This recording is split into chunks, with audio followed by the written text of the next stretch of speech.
Сәлеметсіздер ме? Бүгін біз кабачкидан икра дайындаймыз. Ол үшін бізге тек қана осы 3 көкөніс түрі ғана керек болады. Кабачкилар өте үлкен размерда келді. Мен тапсырыс бергенде осылай алып кепті. Негізі сіздер жас кабачкиді таңдап алып базардан жасасаңыздар өте керемет болады. Себебі жас кабачкилардың ішінде дәндері болмайды. Ал мұнда дәндері көп болатындықтан біз қазір дәндерін ойып алып тастаймыз тазалаған кезде. Міне жуып тазалап дайындап қойдым. Қазір турау процесі болады. Мына жерде салмақтарын мен осы видеоның астына жазып қалдырамын. Сол жерден қарап алсаңыздар болады. Ең алдымен міне сәбізімізді тураймыз. Сәбізді турау үшін ортасынан алдымен осылай бөлеміз. Одан кейін тағы да осылай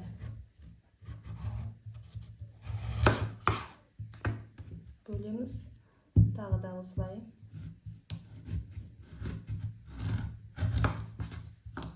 Міне осылай бөліп алдық. Енді ортасынан тағы да осылай турап аламыз да. Міне осындай кішкентай етіп тураймыз. Өте кішкентай қалдырып. Пиязды турау үшін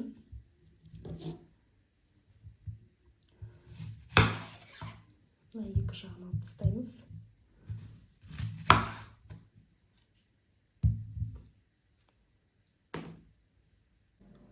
Содан кейін ортасынан бөлеміз. Бөлгеннен кейін осылай 1, 2, 3. 3 төлім жасаймыз да, одан кейін осылай жұқа қалдырып турай береміз. Міне осындай болу керек. Кабачкиді турамас бұрын мына сыртындағы қабықтарын алып тастаймыз. Осындай қалмен осылай сыртқы қабығын алып тастаймыз. Міне қабығын алып тастадық, екі жақ шетін алдық. Енді ортасын кесіп көрсетейін, қандай болады екен.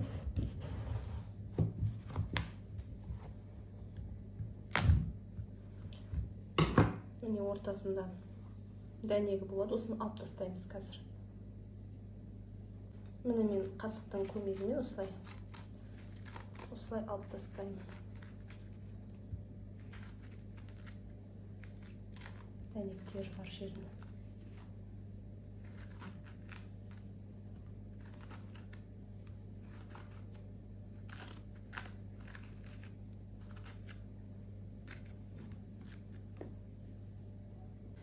Міне дәнектерін алып тастадым қасықпен. Енді осылай ортасынан бір бөліп, тағы да бір бөліп, енді өздеріңіздің қалауларыңыз бойынша осылай кішіректеу қылып турасаңыздар болады.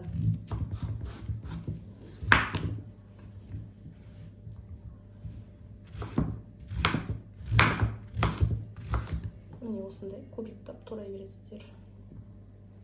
Мен мынандай қазанға мантаварка, қазан болса қазан тіпті жақсы. Мен қазан бос болмағандықтан осындай мантаварканың кастрюльына да істей беремін. Енді отымызды қосамыз. Пешімізді. Одан кейін біраз май құямыз, сұйық май. Сұйық майдың мөлшерін видеоның астына жазып қалдырып кетемін. Пияздың біреуін салып көреміз.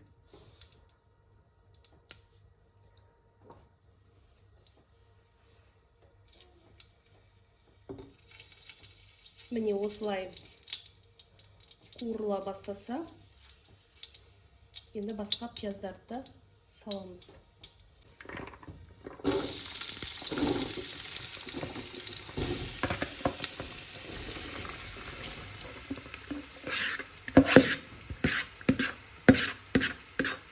Пиязымыз енді қуырылайын деп жатқан кезде артынша сәбізді қосамыз. Негізі бірінші сәбізді қуырса да болады.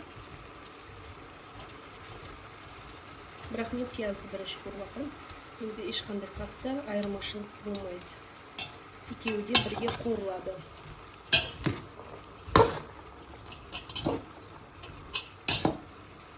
Осылай араластырып жібереміз.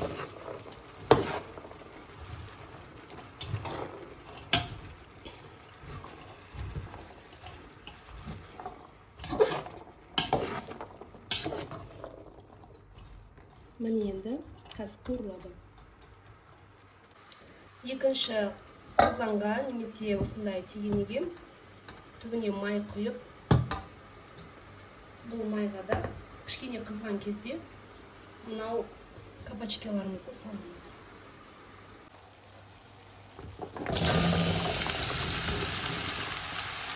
Кабачкаларымызды салдық.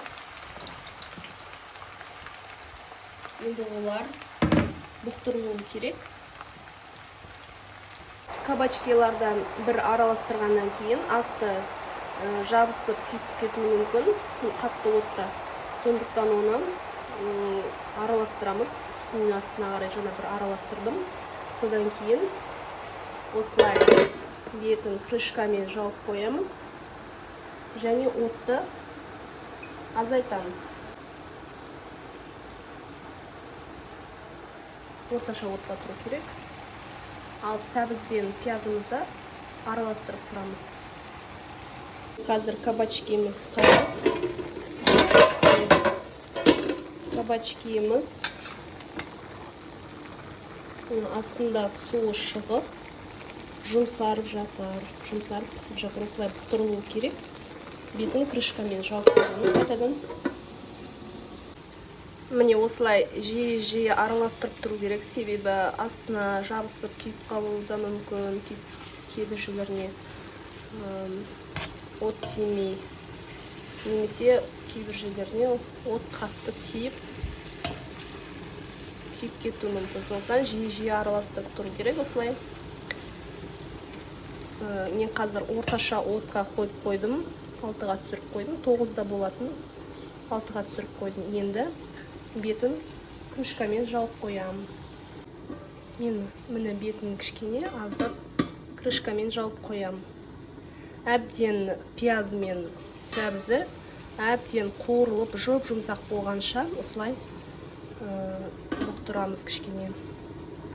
Сәбіз бен пияз әбден жұмсарып пісіп шықты, қуырылды.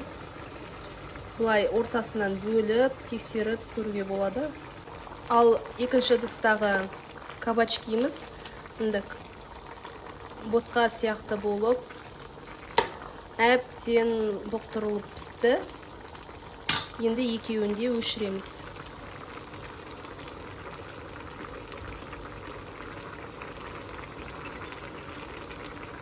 Қазір енді мен екеуін бір ыдысқа жинаймын. Мұндағы пияз бен сәбізді кабачкидің үстіне саламын. Сіздерде ыдыс қандай, қайсы ыдыс үлкен, қайсы ыдыс блендермен езуге ыңғайлы, сол ыдысқа екеуін жинастырасыз. Екеуін бір ыдысқа салып, блендердан өткізесіздер. Егер блендер болмаса, онда мясорубкадан, ет тартқыштан өткізуге болады.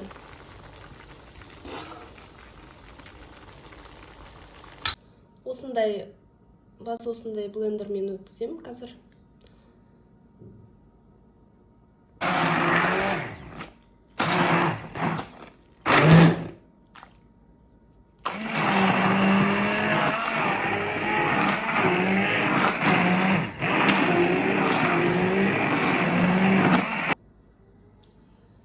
Міне блендердан осылай қоймалы жаңғылдырып өткізіп алдым. Енді оттың астын қосамыз, қайнату үшін. Қайнатпастан бұрын біз оның тұз бұрыштарын қосып алуымыз керек. Және қант қосамыз. Бірінші тұз қосамыз. Тұздың мөлшерін астына видеоның астына жазып қалдырамын, сол жерден қарасаңыздар болады. Ал қазір қанша қосатынымды көрсетпей қояйын. Міне өстіп мен дәміне қарай қосамын. Сіздер де дәміне қарай қоссаңыздар болады. Міне осылай жақсылап араластырып аламыз. Тұзымызды қосқаннан кейін тұзын қосып араластырып алдық. Енді қант қосамыз. Міне менде өлшеніп тұр қантым. Қантты да дәміне қарай қосасыздар. Осылай бір араластырып аламын, содан кейін дәмін көремін. Егер қажет етсе тағы да қосамын. Керек емес болса қоспаймын. Сіздерде солай дәміне қарай қоссаңыздар болады. Қантын, тұзын, бұрышын бәрін. Қантты салғаннан кейін дәмін көріп, жаңа араластырып, дәмін көріп болдым. Енді бұрыш қосамын.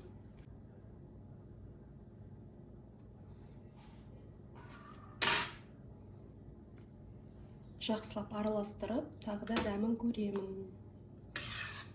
Меніңше осы бұрыш жететін сияқты. Осы отта 30 минуттай қайнатамын. Банкаларға стерилизация жасаған кезде осылай банкалардың бәрін жақсылап жуып аламын да, одан кейін ішіне осындай аздап түбіне су құйып, микроволновкада немесе осындай духовкада 10-15 минутқа қойып аламын. Мына жерде менде пісіп жатыр, қайнап. Мына жерде суға крышкаларды салып қайнатамын қазір 5 минуттай. Қайнатып жатқан кезде араластыруларыңыз келсе, мына от міне, мен мына жаққа қарай жылжыттым. Содан кейін қақпағын ашамда араластырып алам. Содан кейін қайтадан қоямын. Жаңа араластырып алдым, енді қайтадан қоямын. Солай істесеңіздер жақсы болады, себебі бұл бүлкілдеп қайнап жатыр, атылып.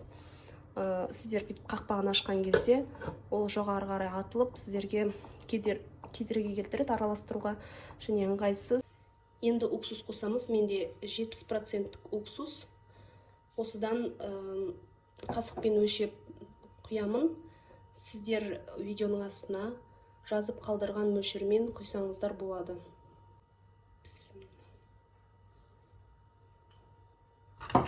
Енді жақсылап араластырып 5 минуттай қайнатып жібереміз. Міне біздің икрамыз банкаларымызға құя береміз. Салатын қасығымды ыстық сумен шайып алдым. Енді бисмилля деп сала береміз банкамызға. Банкамыз біздің стерилизациядан өтті. Духовкада қойып алдым 15 минутқа. 100-150 градуста қойып алсаңыздар болады. Міне осылайша жақсылап толтырамын.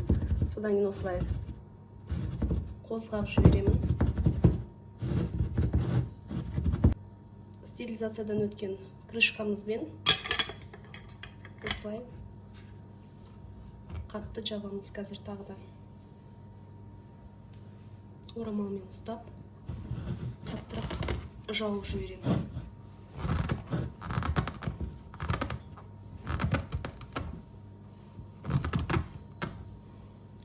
Ыстық кезінде қап-қатты болып жабылып қалады өзі. Міне, енді төңкеріп қоямыз. Менде 7,5 банка шықты. Енді банкалардың үстін жылылап мынандай орамалдармен жауып қоямын.